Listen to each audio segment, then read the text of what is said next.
In continuation of the fight against sexual and gender-based violence, Abiodun Asset Initiative for Girls, with support from MacArthur Foundation, has organized a press briefing in continuation of the scorecard being developed and to be implemented on community responses on sexual and gender-based violence in the Federal Capital Territory today, 22nd November 2022 in Abuja. Significantly, the aim is to strengthen the traditional justice system in combating sexual and gender-based violence and to improve the capacity of original inhabitant ward health system towards promoting efficient healthcare delivery in the 6 area councils in FCT. To strengthen traditional justice system to combat sexual and gender-based violence for the next 2 years. And previously, we've trained over 150 village heads and chiefs, because we believe and we identify that the chiefs and the village heads are one of the key stakeholders that can help to reduce the prevalence of SGBV in the community. SGBV happens in the community. So who are the best people to work with to address that? The members, the community leaders.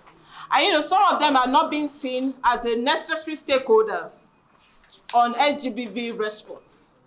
But United Nations has identified that we can't do more without carrying the traditional rulers at the grassroots along with us in what we're doing.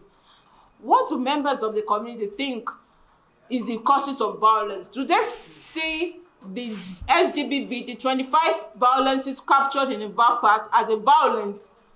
It's pretty shocking that some of our community members don't even know some of the violence that happen in the community are violence. The community scorecard was an eye-opener and a shocking experience, revealing prevalent cases of sexual and gender-based related violence across communities in FCT.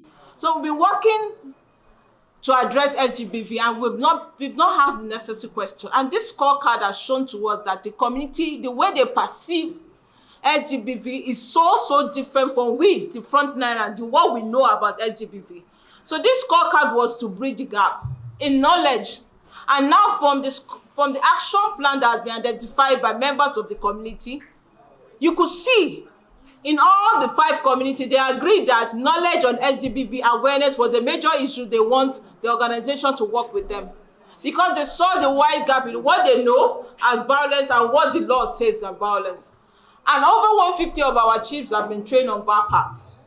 But we can't cover all in FCT. That's why we need our support.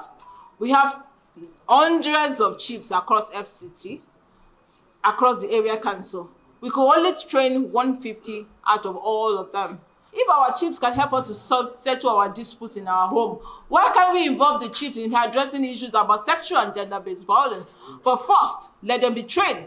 Let them be on the same page with us. Let them know what we know. Not only them, let them also create awareness. And that's what we have identified.